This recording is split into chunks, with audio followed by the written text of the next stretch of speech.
Welcome to Local World TV and the Geopolitico.com for August 23rd, 2010. Today I want to address the upcoming House Party hosted by my man President Barack Obama on September 2nd in Washington, D.C.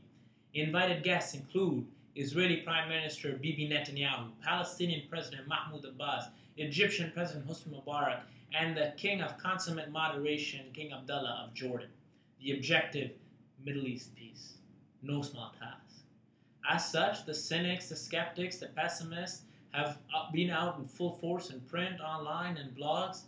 And we saw the other day Stephen Walt put down a downer on foreignpolicy.com where he said, barring a miracle, a two-state solution has become a pipe dream. Pretty harsh statement.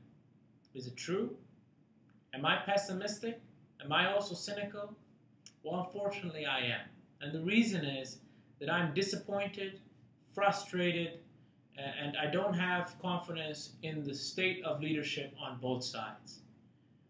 The Israelis and Palestinians are not ready, are not willing, are not able to come to a negotiating table and reach a legitimate compromise. Let me tell you why.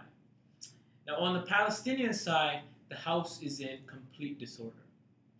President Abbas is simply no longer democratically legitimate in the eyes of Palestinians.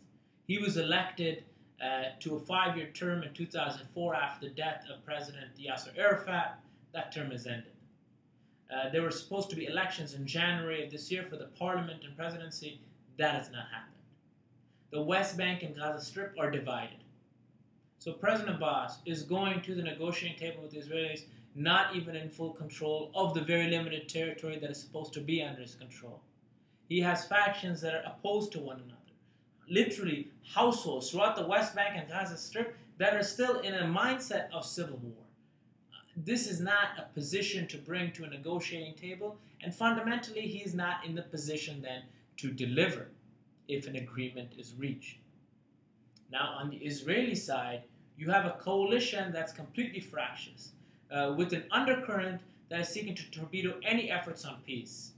This is the pro-settlement movement, which is entrenched inside the Netanyahu government and is led primarily by Avigdor Lieberman, the foreign minister and head of the Israel Beitenu party. Now, Bet Salam just came out with a new report that stated that there are 500,000 Jewish settlers on the other side of the Green Line.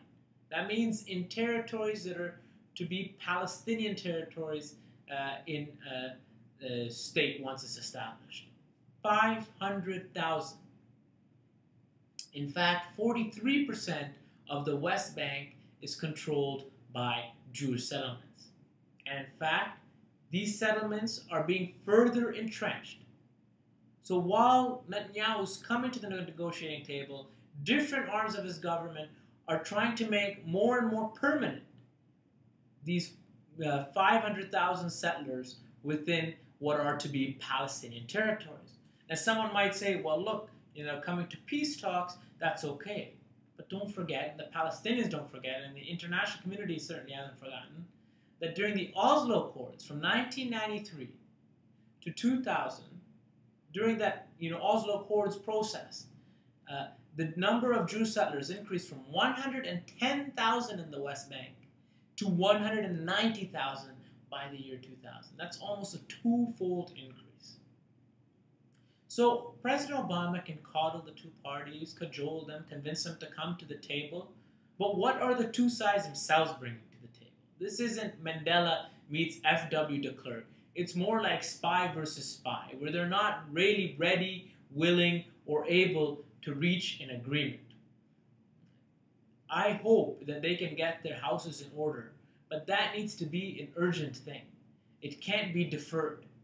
On President Abbas's side, he may find it easier to talk to the Israelis, but fundamentally, there are hard choices and decisions to be made within his own territories.